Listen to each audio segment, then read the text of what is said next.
Now we should be there. Yep. Is it? Yep. Well, it's not on the screen. Live stream offline. No, see, there's us now. Wait, how come? Oh, why did this pop up? Maybe it hadn't started yet. Maybe so. Yep, they're there.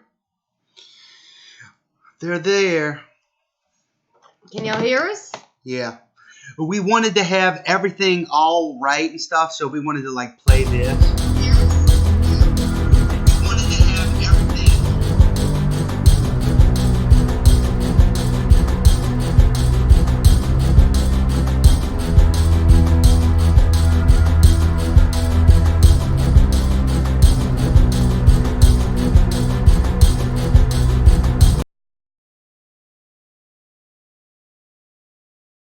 Thanks, guys, for joining us and hopping back over. Sandy D's there. Bigfoot Odyssey, yay. Boots on the ground with Barb. Joyce. Bug Shipper, ready, cool, I see you. We also had this little graphic to put on for y'all. You could see us. Is that showing up? I don't even know if that's showing up yet. Yep. Look. Yeah. It showed up. Oh, that's cool. Lovely.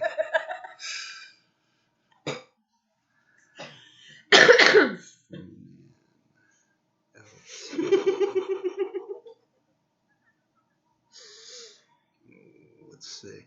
All right, let's get started. We're not going to have a lot of people in here. Oh wait, one thing. You keep them busy just for a second. Oh, nice. How are y'all?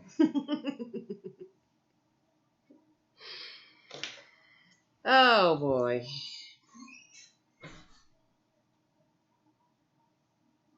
I wonder what he's getting. Maybe he found Bigfoot. Who knows? What's up, Barb? All right, it's Wine Wednesday, right? So this Wednesday's wine is a Kendall Jackson Avant Chardonnay, California. Yes, it's crisp, clean, cold fermented to retain crisp green apple and lemon drop flavors. The resulting wine is a sleek and lively in providing a superb affinity for food. So my partner here got one of the Bigfoot Explorer mugs. It's a coffee mug. If y'all want one, these are in the Bigfoot Explorer merch store. Later, I'll put it in the description, but I'm going to have a little wine. And tonight's show is going to be, it's an encounter from a friend of mine that I made about 6 months ago. We'll just call him Jody. That's all he wants to be known as. This encounter happened in '82 in southwest Mississippi. And I'm trying a phone-in workflow method for encounter stories. And the reason why is really and truly one of the easiest ways for someone to tell you an encounter is just call you. It's just to call you up from anywhere, anytime, from a number, boom, and you start talking. All the technology, sometimes it gets in the way. Most people don't. I mean, they may not want to go through the hassle of trying to get online and dealing with this and that or writing things out. So, the phone workflow is something that we're trying out. So, with further ado, this is about an hour long. I'm going to try to get this set up for us so we can watch it or listen to it. Okay. Desktop audio. Let's see. Well, he says, Bugsy Chipper said, pass it around. Pass it around. Bo McGee's in here. Oh, Bo's here. Cool. Hey, Bo. We got 2 tracks, Tommy. We got Barb. We got Matthew Turner. We got Ann's in here. What's up, Ann? What's up, Andy going fishing? Matthew Turner.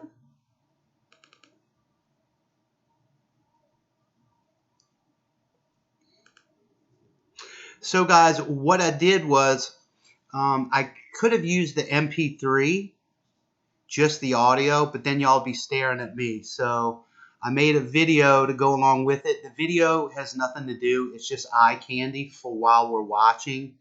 And we can all listen and chat in the chat room while we listen to the audio and watch the pretty pictures. So let me see if I can get this going. This call is now being recorded. No, I don't want to do that yet.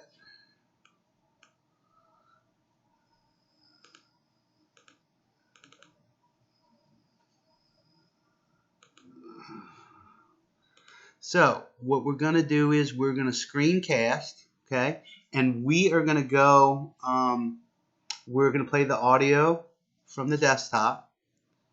So we are going to go mute just for a little while.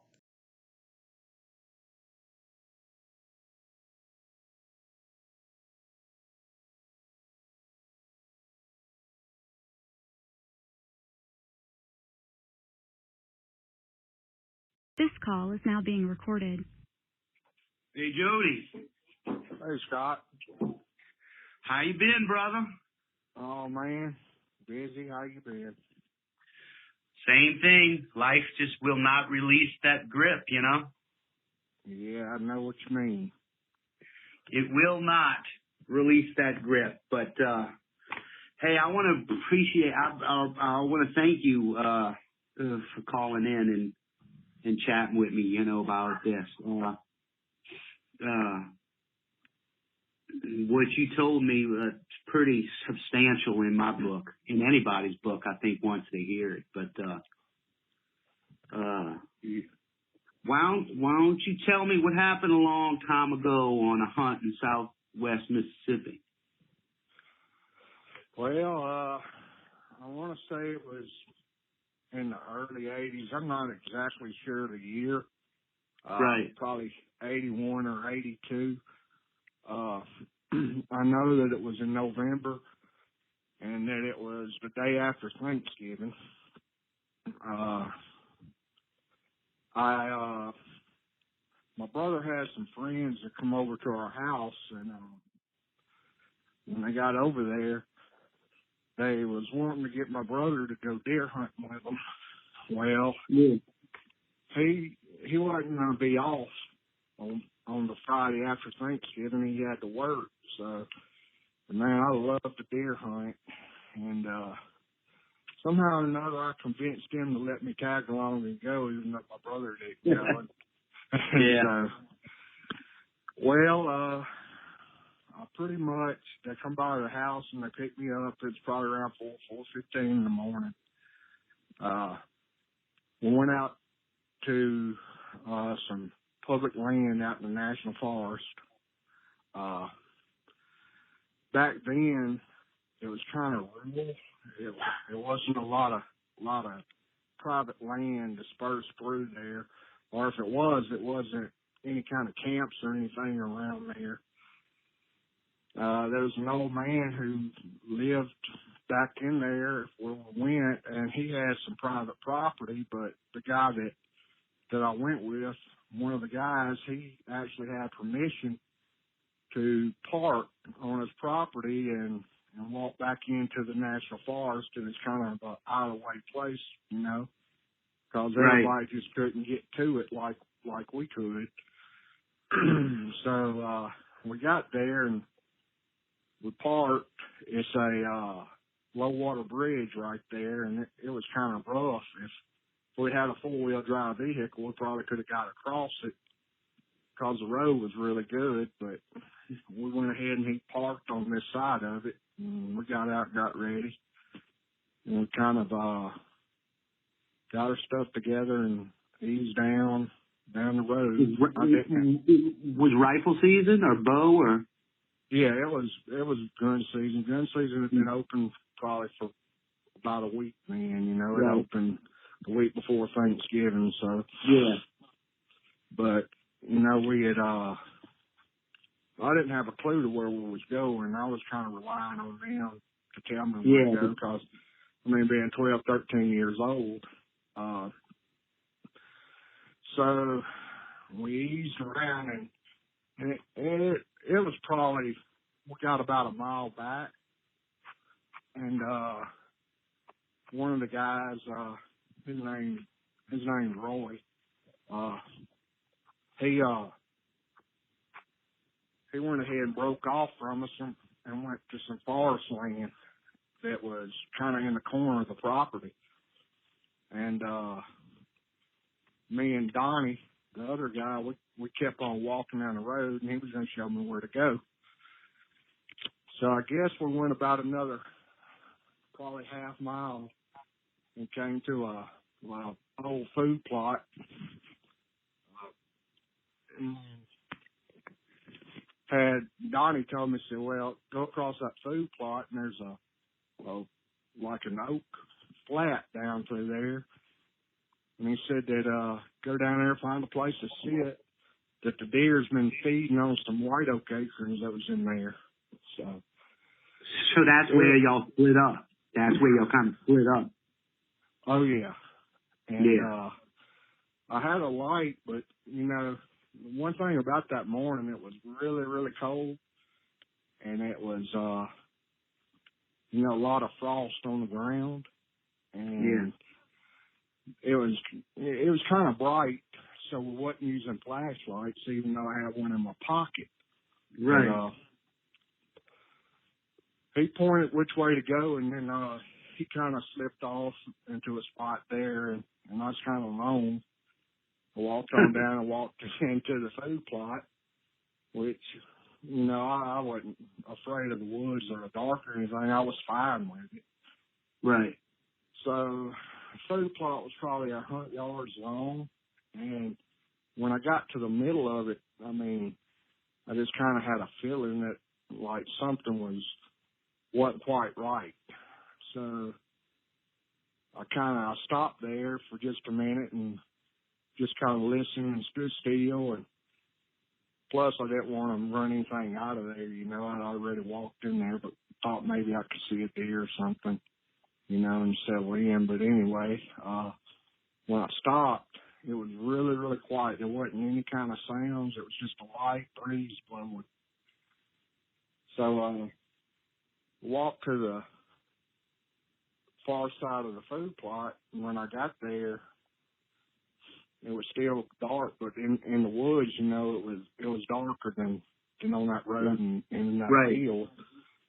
So I went ahead and pulled my light out, and I shined down through that. I just kind of got uncomfortable, and I mean, I didn't know why. I just felt kind of weird.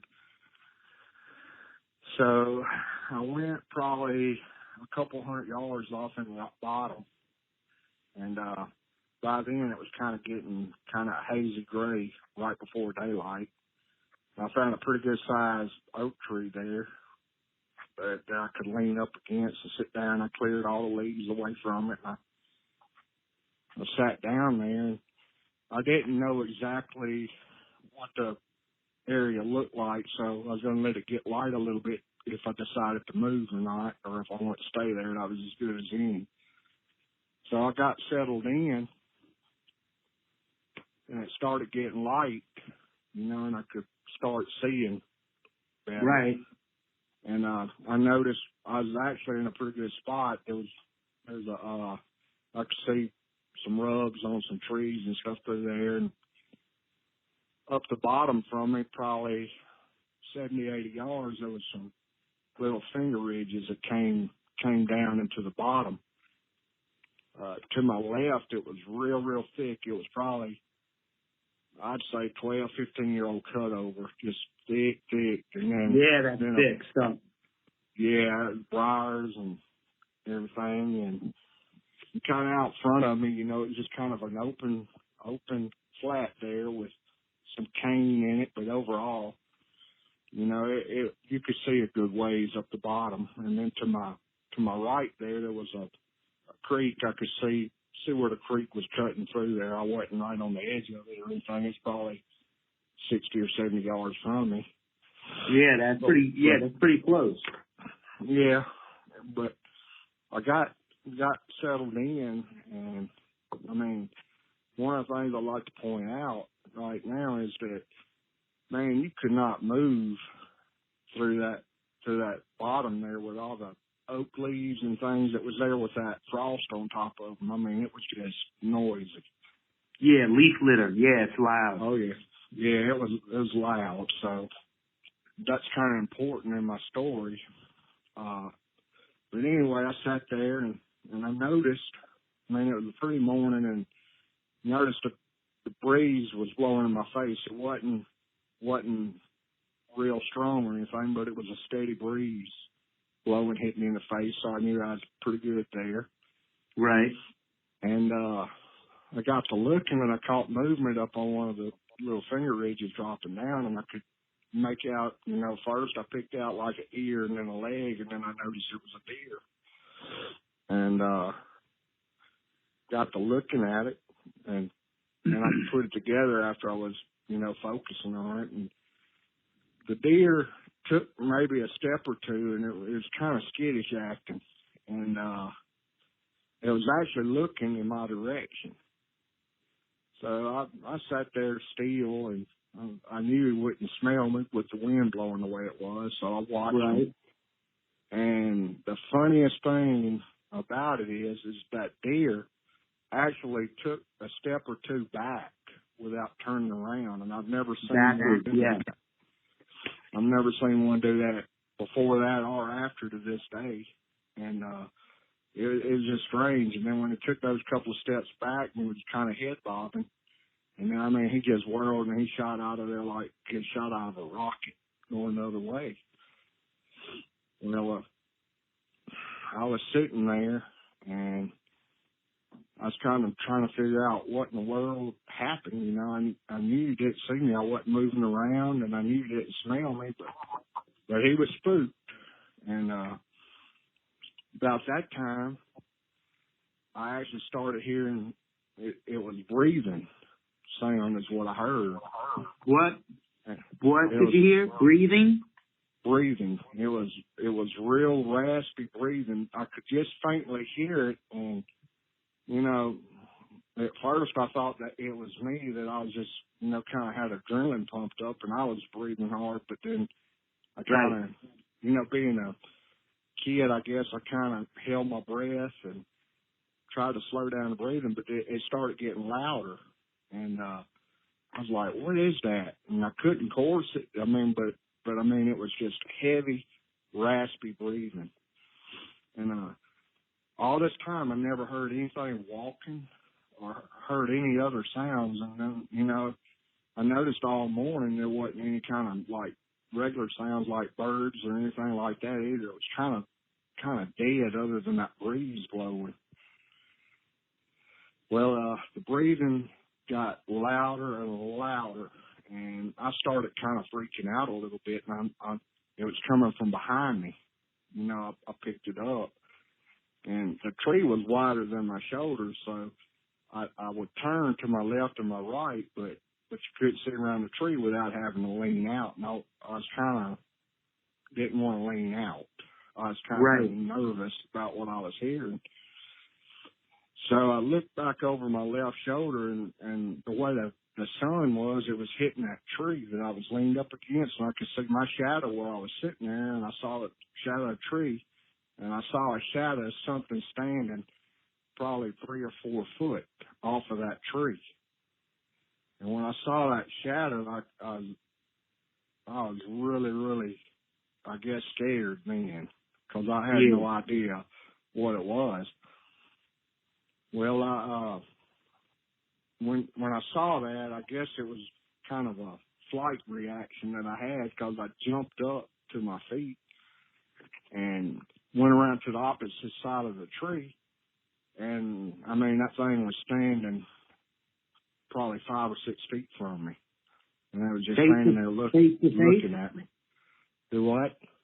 Face to face? Face to face. It was probably, 5 or 6 foot from me. And I looked at it, and it was just standing there looking at me. And it was in between me and the way that I came in. And, you know, I was kind of funneled with that creek and with that thicket the way it was, you know, to my left. And, I don't know why, but I actually dropped my gun. When I dropped my gun, I made a beeline kind of toward that creek. And I was running to get out of there. And when I started running, I started hollering for Donnie, who had showed me where to go. He was probably a couple, 200 or 300 yards from me, I'd imagine, maybe 4. And I never looked back, man.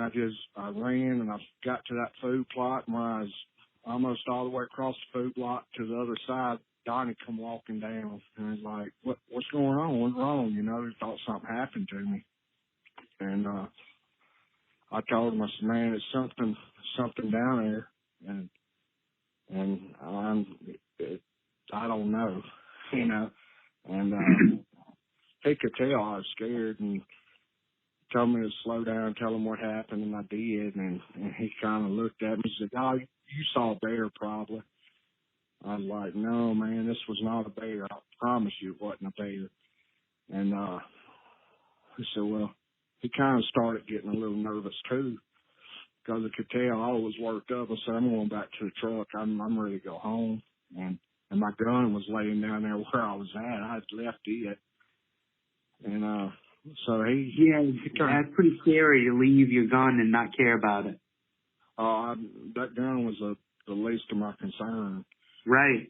And I was shook up pretty bad. And Donnie said, well, come on, let's go on and head on out. So we walked and got back up there, and Donnie, we got where we left Roy at, where he left us, and whistled for him, and finally he showed up.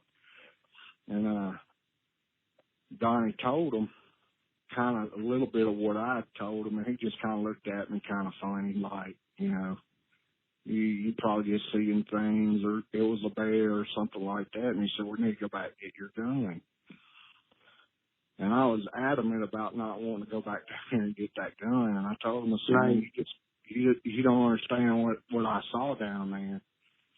And they said, well, we're going to go get that gun. You're not going to leave your gun down there. So we made a trip back down there, and my gun was laying there. It was fine. And you could see where I was sitting. And Donnie said, hey, look at this. And it was right, you know, where the thing was. You could see the impressions of where it was standing in the leaves. You know, it pressed down. You could clearly see that it looked like footprints. Well, they got to look, and I got my gun. I was ready to go, and they got kind of curious then, and they started looking around and said, well, it looks like it walked this way. And it walked toward the creek, the same way that I'd went, you know, up the edge. So we walked across the little flat there and got over to the creek, and it was kind of a drop-off on the side that we was on, but it was kind of not quite as steep on the opposite side. Yeah. And you could see where something slid down the side of the bank. And then in the sand, the creek was probably 8-9 foot wide. You know, it wasn't big, and it had water in it, but it was a slow running creek. But it had sand and gravel in it. And you could see two footprints in the sand where it walked across, and you got to looking at it, and the strangest thing, it looked just like a human foot, except for it had 3 toes on it. It wasn't 5 toes. And you could see it was probably 15, 16 inches long and probably 4 inches wide. You can see where it stepped across and went across that creek and went up the other side there. And that's when they said, well, let's just go ahead and go. So we went back to the truck, and they never talked about it. And all the way home, there was kind of not a lot of talking going on or anything, and it was probably a 45-minute ride, and it was kind of quiet the whole way back home. Right. And I told my mom and dad. My dad kind of snickered about it. My mom, she believed me, but they kind of covered up, said, "Oh, I think it was a bear or whatever." And they asked me if I wanted to go back a couple more times deer hunting with them, and I didn't deer hunt anymore that year. I wouldn't go in the woods at all. So do you still deer hunt now? Oh yeah, I deer hunt and avid turkey hunter, bow hunter. Right. I'm observant when I'm in the woods, but right, yeah, you have to be. Hunters do. Yeah. Now, these guys didn't ever talk to that old man that lived there? I don't know if they did or not. Yeah. I know that Roy had permission to hunt on his property, and I know the man who it was the only house down there, and he died, and he actually owned the property, and then he had a couple of sons, and they have a couple hunting camps there now, on his property all through there. So no, they never told me that they talked to him. Well, how did that affect you? Was it something you kind of did like your mom and dad did? Eventually, it kind of subsided and kind of went away on its own. And I'm sure for you, a young man,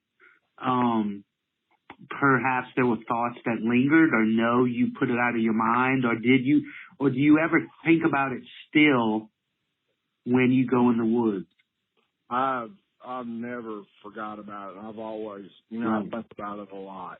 And, for the first couple of years after that happened, it was like every time I'd go hunting, I'd hear that breathing. And it actually wouldn't be, anything there. Right. But it was in my head, and I was just nervous. But, I continued to go and continue to hunt, but I never would in that area anymore. I never went back to that place. And, but you went back in the woods knowing that possibility is real. Oh yes. Yeah. In actuality, I was an Army Ranger. I joined the Army straight out of high school, and I've been in some pretty rough places and things like that. And it's always been in the back of my head. So I couldn't have did what I did in the military if that had me petrified from doing, being in the woods or whatever. So. Right. Now, I found it interesting. You said, the creature, what really solidifies this and really scares me, because you tell the story so well that I've actually been having my eyes closed and making a short movie of it in my head as you tell the story. Now, what I'm seeing is probably not what you're seeing, but I had a good idea from your descriptions. The thing that stood out to me was when you said you looked over, was it your right shoulder where the sun was coming, and you could see your shadow. But then when you looked just a little bit further, because you didn't want to lean out any, but you saw another shadow, and that shadow was standing, right? That's correct. Yeah. The sun was over my right shoulder, and the thing was, the shadows was cast to the left of me, of course. And actually, what I did, when I saw the shadows, I kind of pushed myself away from the tree because I was kind of tucked up against it, and I pushed off a few inches and could lean straight ahead instead of leaning out to the side. When I leaned forward, looking to my left there or what have you, I could see the shadows then, pretty good. And that's what So- made me go ahead and get up on my knees and jump up and jump to the So- side there. When you jump up, you jump to the side, your gun's in your hand, both your hands kind of at your waist, you're looking right at this thing, right? Right there. I mean, just a little bit. It's broad daylight. I know that you were 12, 13 years old. Who knows what you thought then, but I know you've had a long time to reflect about that. And I'm sure there's some of it that is kind of choppy, but to your best ability, how tall was this thing? What color was it? Did you notice any one feature about it, or was it all something that you jumped up, it was a moment, you recognized arms, legs, scary face, you dropped the gun, you're hauling butt? I can see it as plain as day still. I got a good look at it. Probably 5-6 seconds, but it seemed like a couple of minutes, Right. I would say that it was probably 7 to 7.5 foot tall. It was covered with like a pine straw colored hair all over it. The hair was probably 6 or 7 inches long off of the arms and legs and torso, but around his face, the face was kind of a leather looking type, kind of grayish looking, and it wasn't covered with hair at all. It didn't make any sounds other than breathing? Just breathing. It never showed teeth. It never showed any kind of emotion. It didn't do anything. It just stood there kind of slumped forward. It has a slight stoop to it. So how far were your feet from where it was standing about?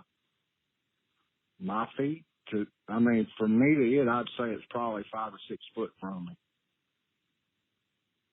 Jesus.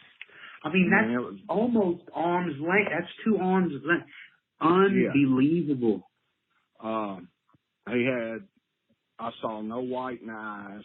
There was like coal black looking eyes. The nose kind of turned up a little bit in the front, and it had like a dominant ridge brow. Yeah. I'm talking about on his forehead.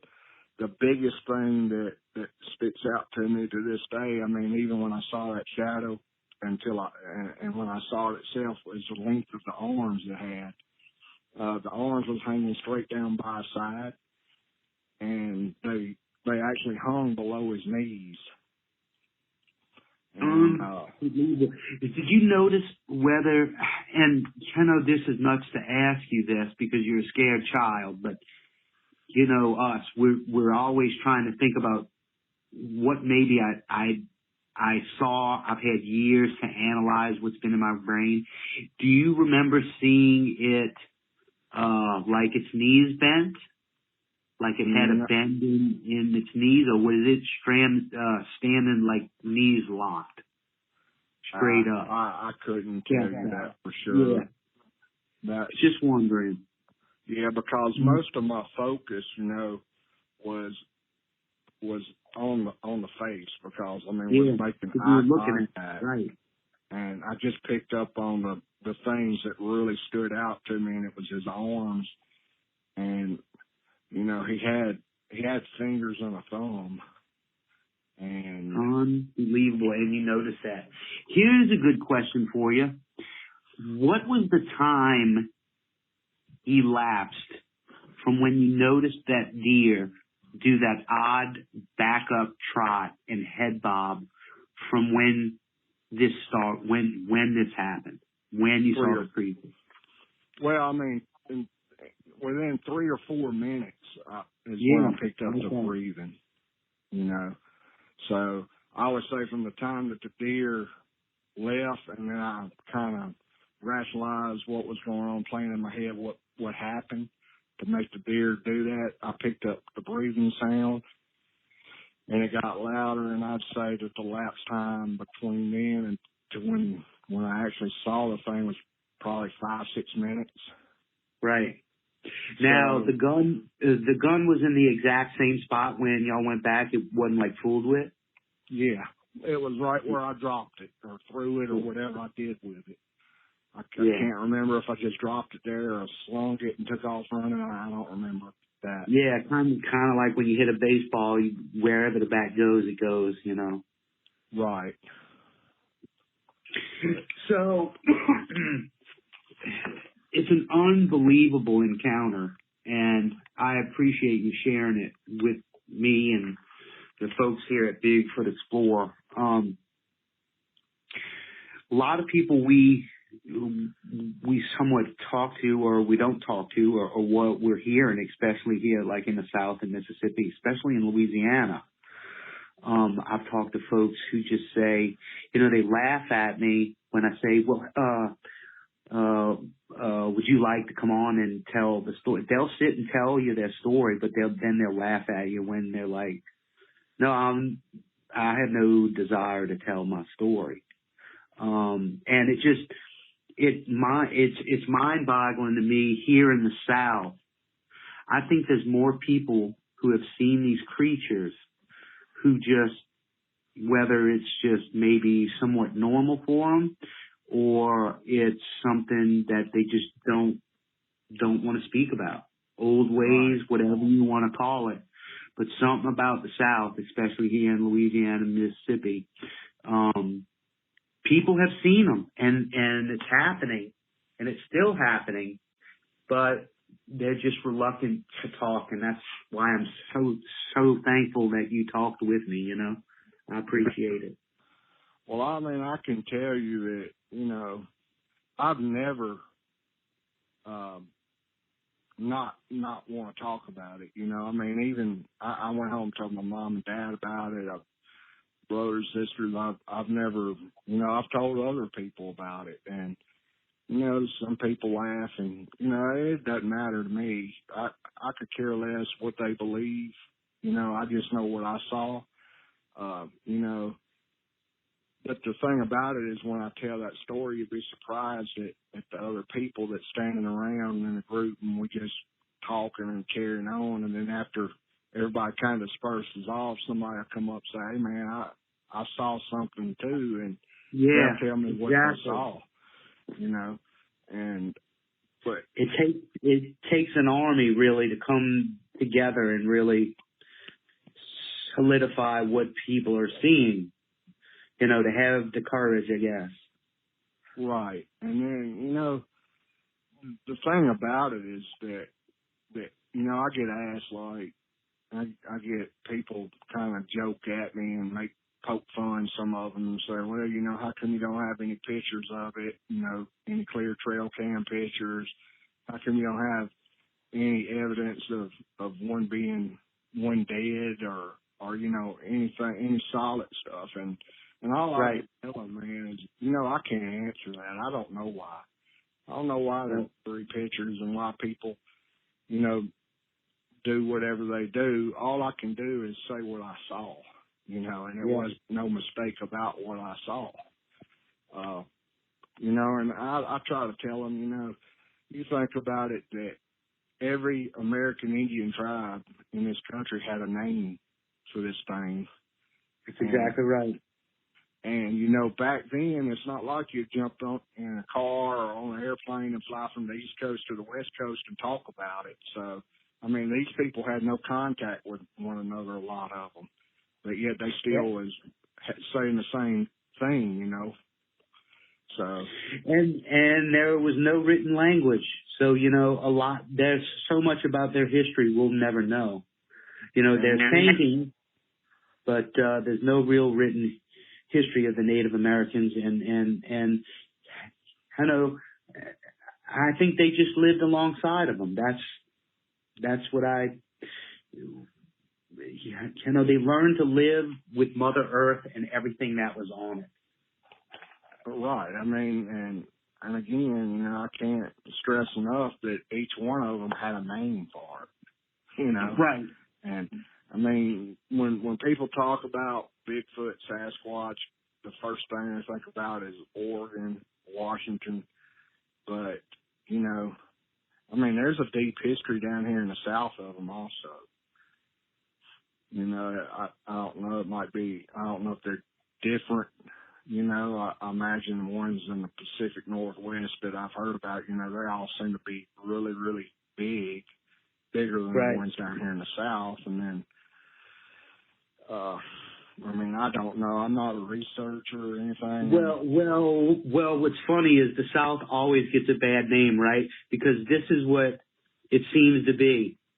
The creatures in the South are dumb, ugly, and mean. Yeah.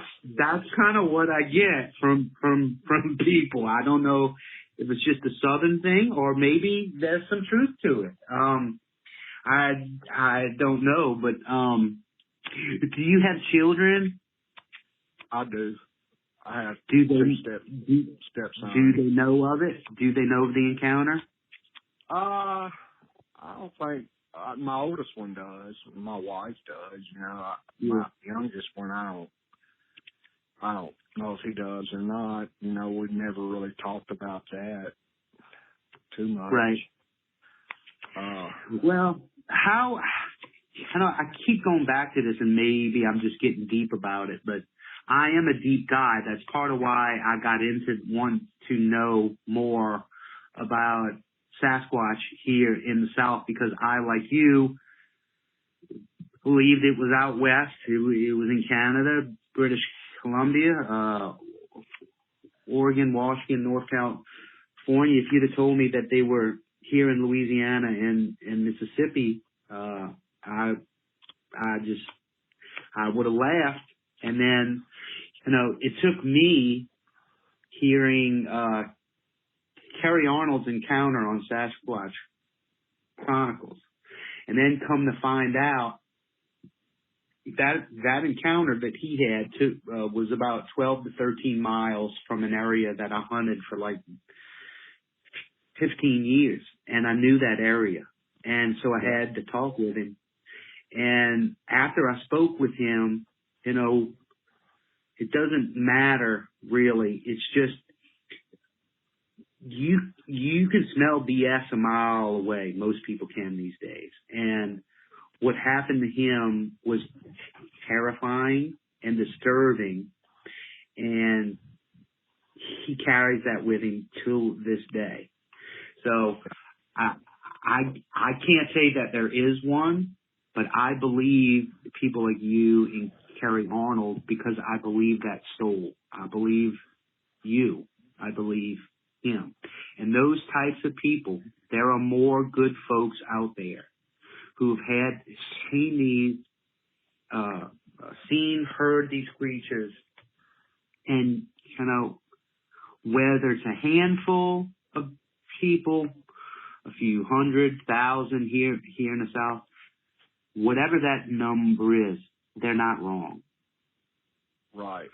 And that in of itself has to be really taken serious.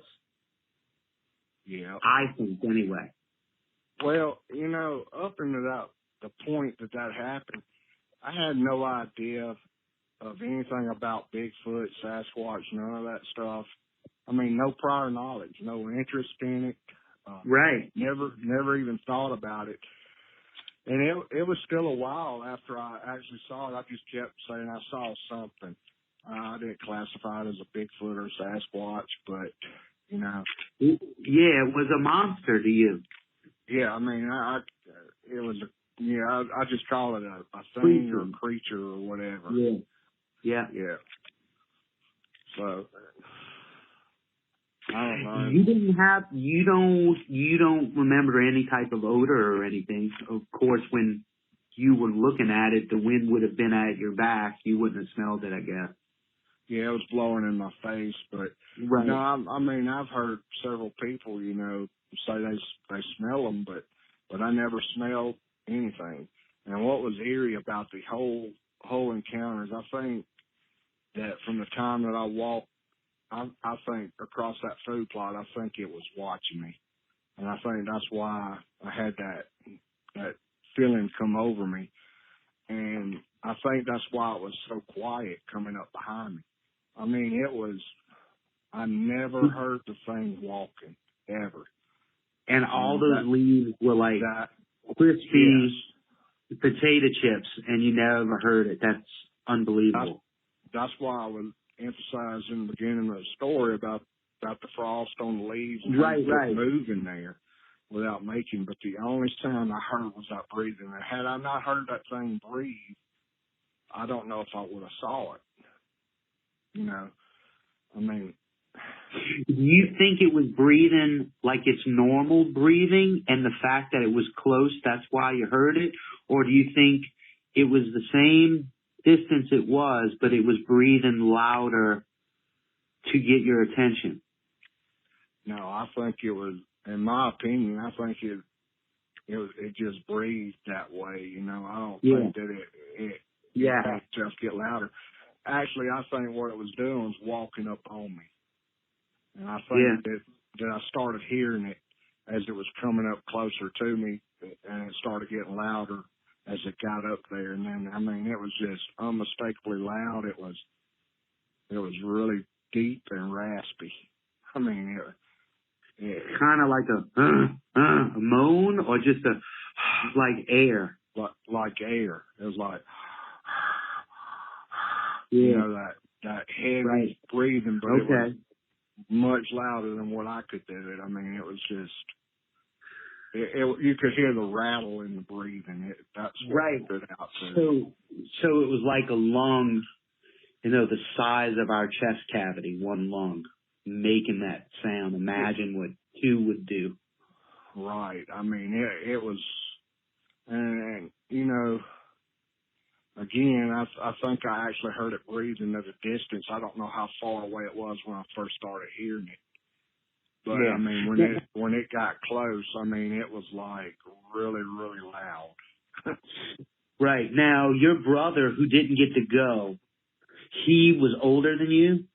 Yeah, he's 10 years older than I am. So when you came back from this and you told him the story and all, did he believe you, or did he act a certain way, or did he want to go out there, or it just never really materialized anything?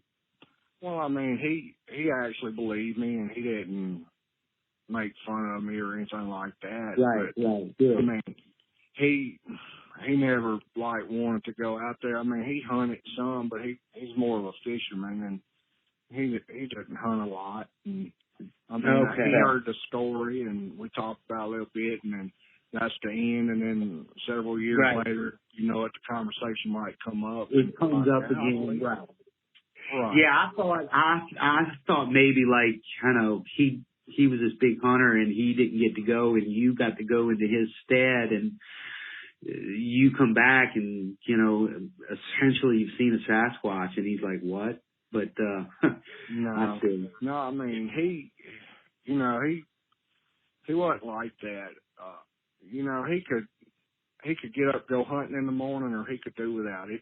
It's, you know, not a thing. Right. But to me, you know, at that age, I'll just tell you, I mean, I looked for everywhere in the world that I could go hunting. You know, I wasn't old enough to try. Yeah, I mean, I absolutely did, and it did hamper me for a few years after that. I mean, again, everywhere that I went, I would hear that breathing. It did not matter in the woods where I was, I would hear that. And then I'd get nervous and look around and all, and it turned out it wasn't nothing. It was a mind thing, I believe. Right.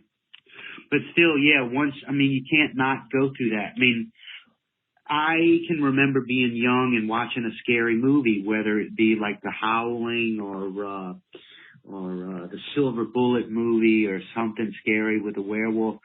Look, when that TV went off and your mom and dad said go get into bed and they turned the lights off and you had to go down that hall and it was dark, you know, you couldn't help but think about something. And I can't imagine having an encounter like this. You know, that really must have been a terrible thing for somebody who would have a real bad negative experience with one. if you really enjoyed those woods and you never went back again, that's kind of the same thing that happened to Carrie. But I love to hunt wild turkey, and life kind of keeps me away right now. My kids are at an age where they need dad. Dad wants to be present in their lives. I need to be there, but I'm always thinking about being in those woods, and I can't imagine something taking that away. Right. And that's the kind of power that makes you believe someone when it does something like that to someone else in their arena that they like, and it takes that away, it strips it away. How can you say these people are either A, nuts, B, they don't know what they saw, C, they're just making it up and lying. It just can't be. These people. Well, what really makes me aggravated with the whole deal is that, there's legit people that actually see these things and they talk about them, but then you have, for everyone telling you the truth and doing whatever, you have 10 more that just make up stuff and it just hurts everybody who's telling the truth. And I like to look at it as simple mathematics. If you think about it, take 100 people, and if 100 people's out there and they say they saw something, you can say that 70% of them, might be making something up. 20% probably saw something and didn't know what they saw. But simple math. That's right. There's truth to it, It might be 2 out of 100, but there's some truth. But still, those 2 truths are still 2 truths. Right. That's exactly right. And I told, it's an incredible story. It's just... It's the God's honest truth. No, I'll believe you, friend. But believe me, I'm trying to do some things with Bigfoot Explorer. We're on that side of awareness, and it's just so tough not only to have time, but to find people who are credible. Not only find them, but maybe they want to talk about it. So it's like finding a needle in a haystack. You're a needle in a haystack. And I'm glad you shared this with us. Would you, after have gone through this and reflecting over this years and years and years, for anybody, what sort of advice would you give to somebody if they actually saw one or came up on one? Or do you ever think about that, maybe about what you might have done differently, or maybe you wouldn't have, or any final thoughts on it? Well, as far as advice to what to do, I couldn't tell you. I know that the thing wasn't aggressive, and I've heard other people's encounters, and they say that the thing was aggressive. In my particular case, it wasn't aggressive. I'll tell you this though. If I'm in the woods and I actually see one and have an opportunity, I'll probably shoot it. Really? And to be honest with you, yeah, I probably would. And, a lot of people say, well, it might be others around or what have you, and it could be. But I believe that if you actually, they need a body to prove that the things are real. Yeah. I probably would. To be honest. Do you think from the moment, let's say it's killed, do you think it would be possible to act? What you just said is a massive statement. Shooting it and having it dead in the woods, and then what? Do you think it would ever come out? Do you think it would ever get past you putting it in the truck, and what would you do next? Yeah, I probably couldn't load it up. man, it's so big. But I mean, Terry Arnold and I have a theory that if something like that happened and we were present, you would have to literally, now, we're just talking hypothetical here. It's not something I would actually do, but if we found ourselves there and we were committed to really trying to get this out, you would have to cut some parts off of it, a hand, a foot or something, and hide it, right?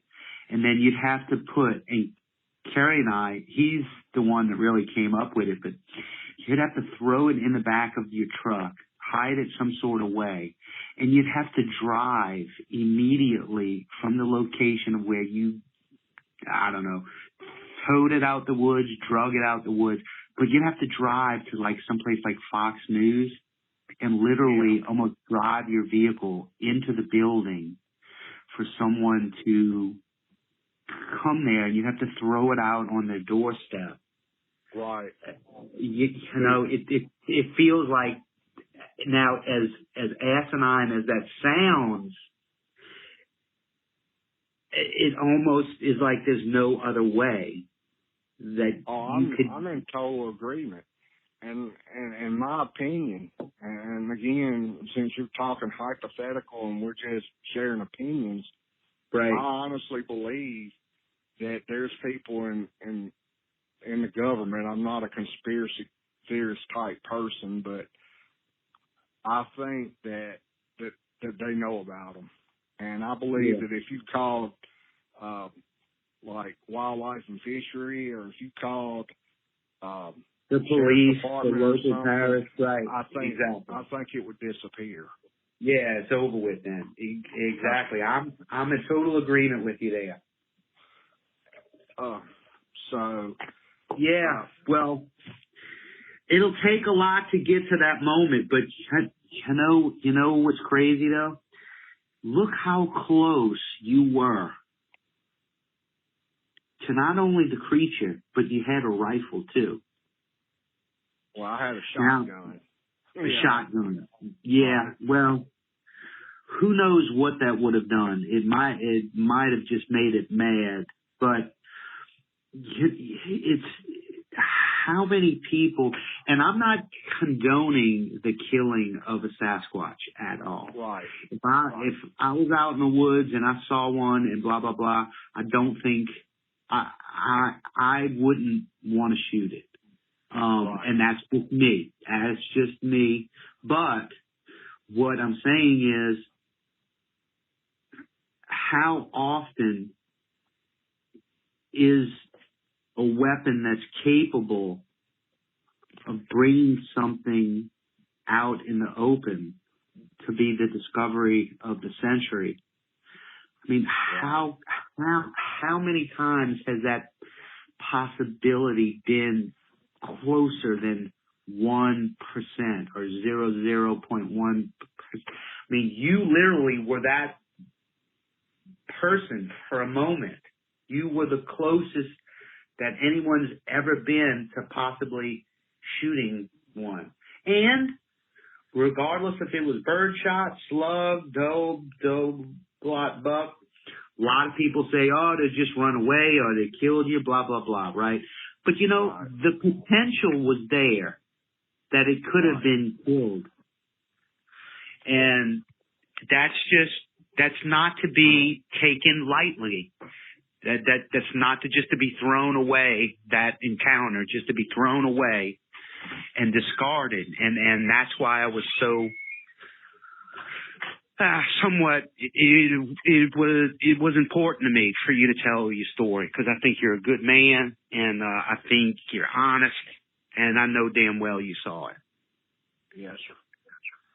Well, you know, I know some people would probably not be happy with me saying that I would shoot it, but I mean, well, we're talking hypotheticals.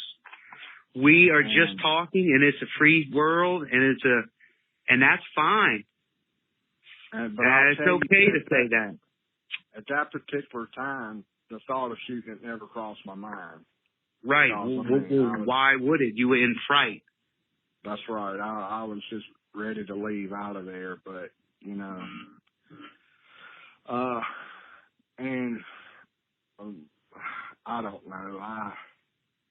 Hey, that's good. Hey, we can go ahead and leave it off there. That's, you have given an outstanding encounter story here. I appreciate it. I know my listeners are going to really like it. I hope it helps a few people, maybe. You know, they might hear it and say, look, here's this good old boy, this happened to him back in the 80s, you know. I know he's got a good head on his shoulder. He doesn't care what anybody else thinks because he knows what he saw. You know, there's nothing to be embarrassed about. There's nothing to be afraid about as far as ridicule. What we need is more credible folks to stand up and say, I'm sorry, but it wasn't a bear. I'm sorry, but it wasn't a cougar.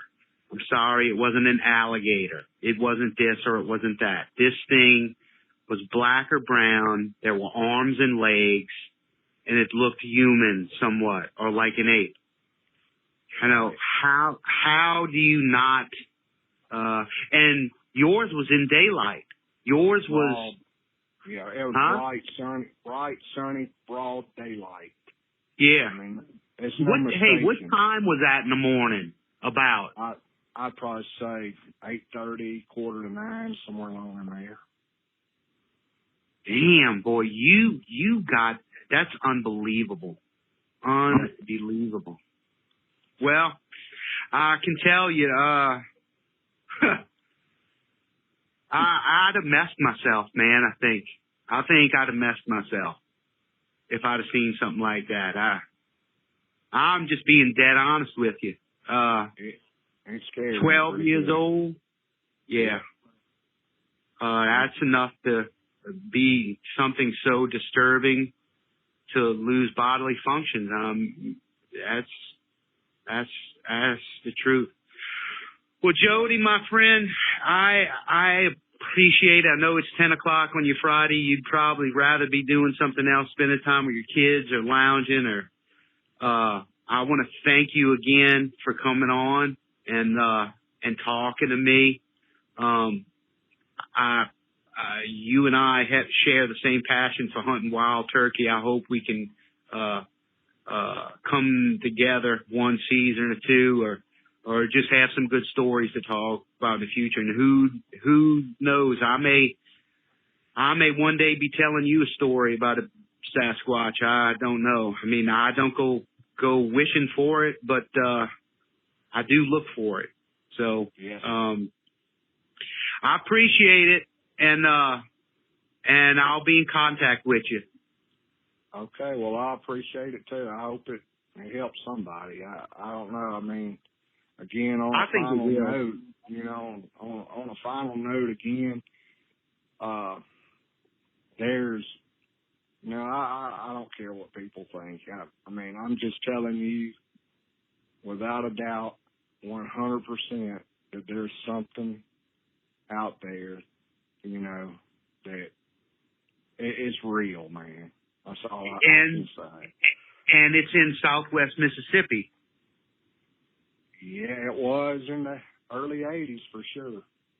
And I think they're still around, and there's quite a few people in this area who's told me things that they saw. So really? Oh yeah. So well, we'll be talking again then.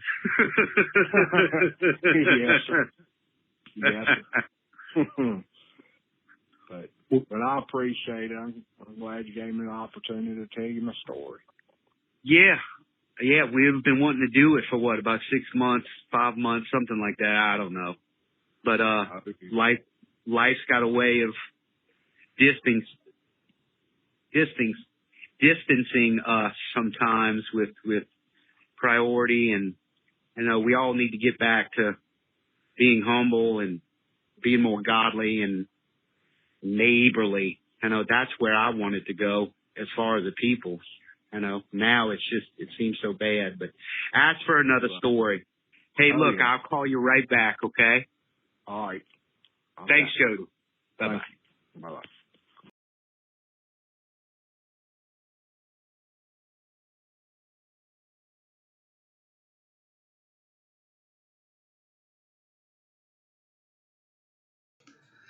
All right, guys, we're back.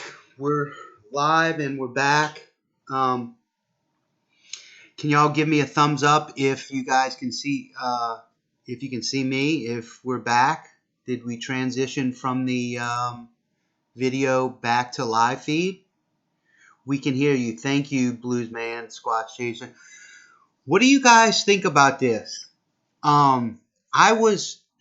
Jody, I've been trying to get Jody to come on and do this, and he's been on the fence about wanting to do this. He's like most other folks who know this is true, who has had an encounter, and just they do not want to talk about it. And I get why they don't. But it's really, I am so happy that he did allow me to do like a phone interview with him to get his story out. We don't get many local Louisiana, Mississippi, Alabama, deep South encounters, not to mention face-to-face encounters 6 feet away. Both her and I are sitting right here. I have a lazy rocking chair 6 feet away, and we're sitting here. We're listening to the story, and we're going like, okay, this is where this 8-foot being is looking right at you. Now, he was 12 years old when this happened back in 81 or 82. I think there's a benefit to being so young that although it was scary then, right? I think being older, it would have been worse. What do you guys think? I think knowing what you know, being corrupted by life, I think it'd have been even worse if it's an older person who's a bit wiser. We don't need to see him if he wants to remain. Yeah, Matt, that's true.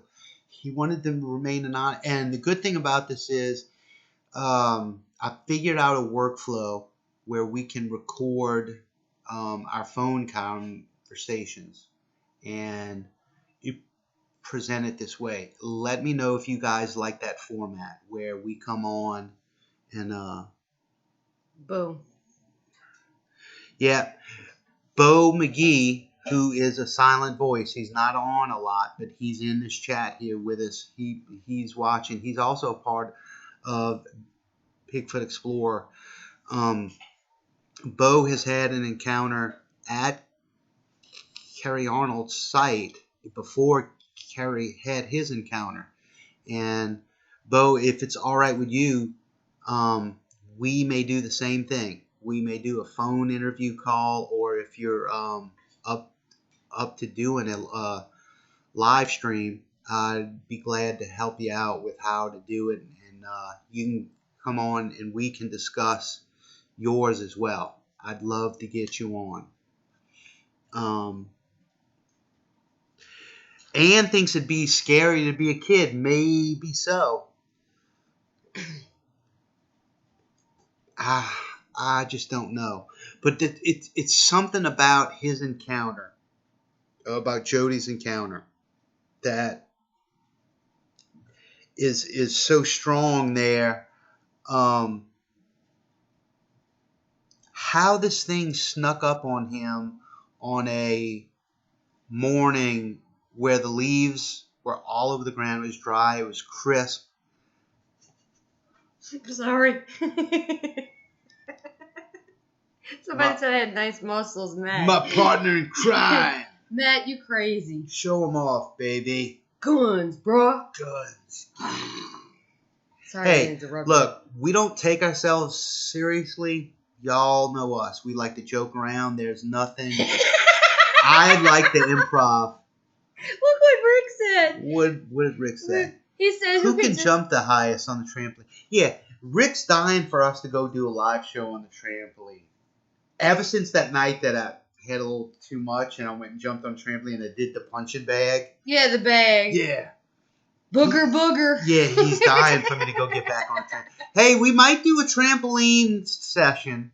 You know, you just got to stay tuned. You never know with us. We're unpredictable, but we'll have to do a mobile live stream in order to like transition to the Scott has trampoline. the height advantage. That's right, because I'm short. This is my child. She's in first grade.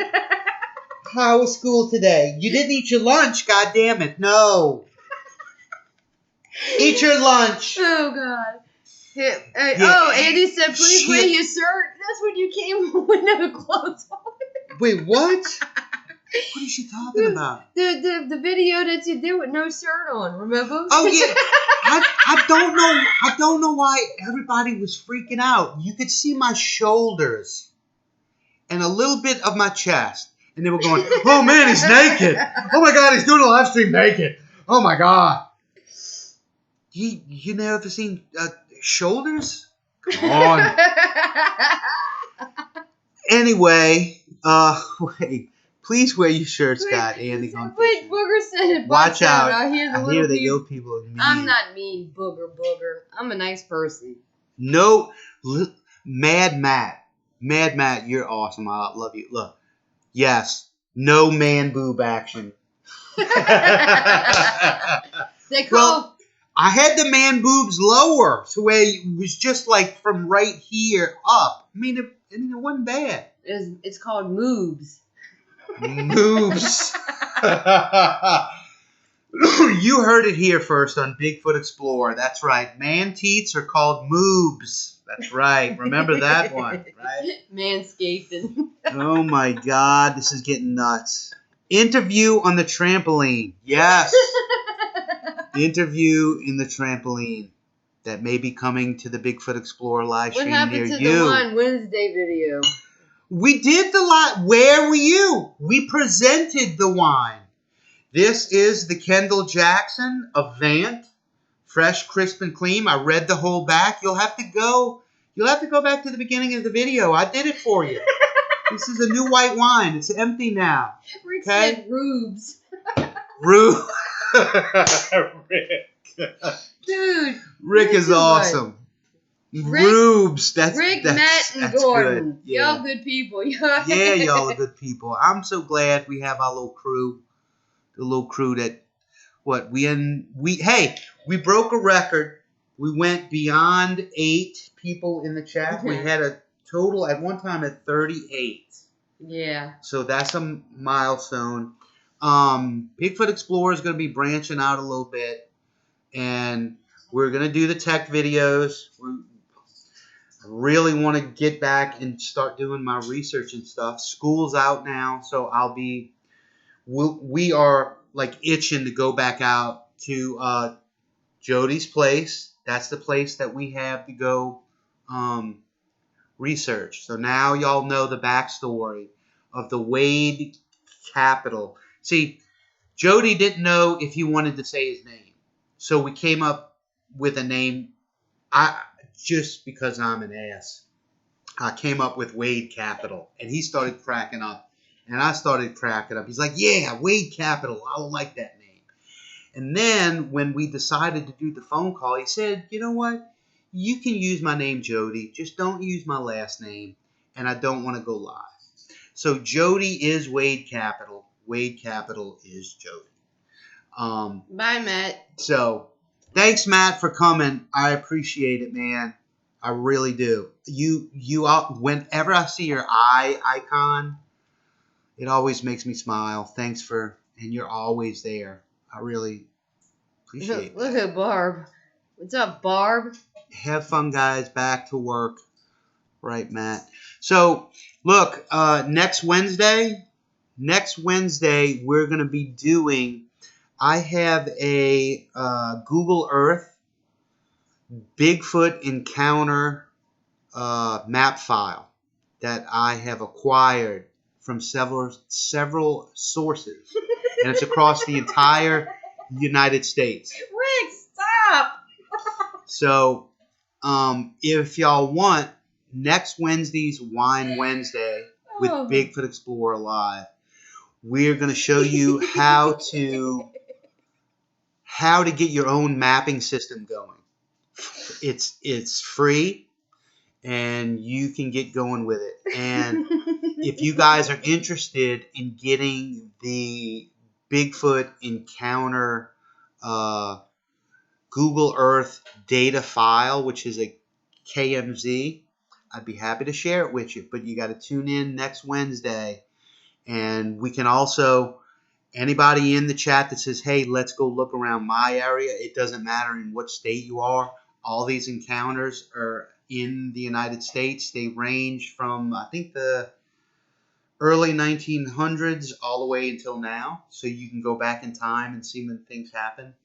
And I'll show you all that next Wednesday. It'll be a fun, interactive mapping type deal. We can go check out anybody's spot and we can read some stuff about it. Look what Rick said about me. Where? This? Please give Christy a phone book to sit on. That's why I'm laughing. Next week I'm going to do that. Gonna get a high chair for her, Rick. No, I need a booster seat. A booster seat, That would work even better. It's more comfortable. Wait, you should see her in the car. She's like, she does this over the dash. She's like, I look like your child in here. Anyway, thanks guys for tuning in and hanging out for as long as you did. No, I did not have too much Milo teas, Andy. Yeah, she had no Wine Wednesday. She downed the Milo's famous sweet tea from Louisiana here in the South. Good stuff. If y'all don't know about it. What now? She's crazy with her leg. Poor Christy. Height impaired? Yes, I got a handicap. No, she's not handicapped at all. It's great to be petite. You can be caressed and you can fit into places that no one else can, right? Yeah, we can fit in crevices. Yeah, like if she's got to get in somewhere, I mean, she can. Yeah, it is good tea, Rick. You need some. Yeah. So I mean, there's a lot of advantages, Rick. If you think about it, think, Rick. Think before you speak. Wait. Ready Cool says, thanks, God, had Milo burgers for supper. Yummy.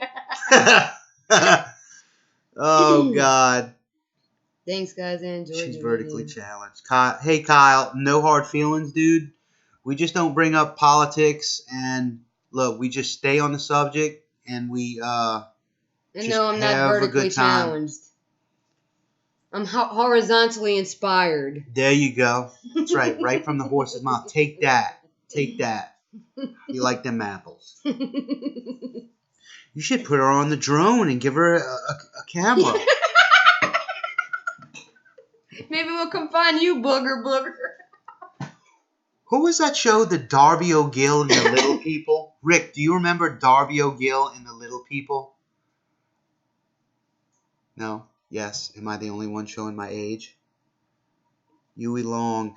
Yeah. Andy gone fishing? I'm like... 10 minutes away from you. Yeah. 8 to 10 minutes from the UP. We're right here in River Ridge, Harahan, Louisiana. Y'all can Google that if you want to know where we are. All good things come in small packages. Tracy C. Bam! That's right, girl. Boom! Bam! It's a Batman show. Great idea. No, gotcha. Good food there. Yeah, we do have good No, food. Scott. Don't remember that. Yeah, Bo, just look it up. Darby O'Gill and the Little People. We're ending this live stream. We thank you for joining Bigfoot Explorer on this Wednesday, Wine Wednesday. Do you want us to leave? No, we're going. It's time to go. It's 10 o'clock. We have work. So? You want to stay? Do y'all want to stay? Or are y'all ready to go? Wait, somebody said something about maps. Who said that? I think you're seeing things. I hate having glasses and being blind still. Yeah, I think I'm seeing things too. Night, folks. See, Rick's going. Mad Matt's leaving. Oh, Barb wants us to stay. Boots on the ground where Barb says yes, stay. The Blues Man Sasquatch Chaser. Peace, Praise brother. God. Thank you. Stay. Wonder Pup Adventures. Ready, cool. Good night, guys. They're all starting to leave. Yeah, we're not, unlike D, I mean, you know. Had a blast. Take it easy. Thanks, Bo, for joining us. Dude, Yeah, I'm going to thanks. call you, Bo. I promise. Later. Peace. Remember, hey, love, not hate. If you go in the woods after Sasquatch, be sure to pack, but use common sense on your outings. Okay. We appreciate your time, your subscriptions to us, and y'all take care. Until next Wednesday when we do the Google Earth Mapping Showdown, we're going to show you how to download all that, and we're going to look at a bunch of encounter data through Google Earth. Come check us out. So for Miss Christy Sci-Fi and Scott, the Bigfoot Explorer, thank you again. We'll see you later. Good night and have a pleasant tomorrow.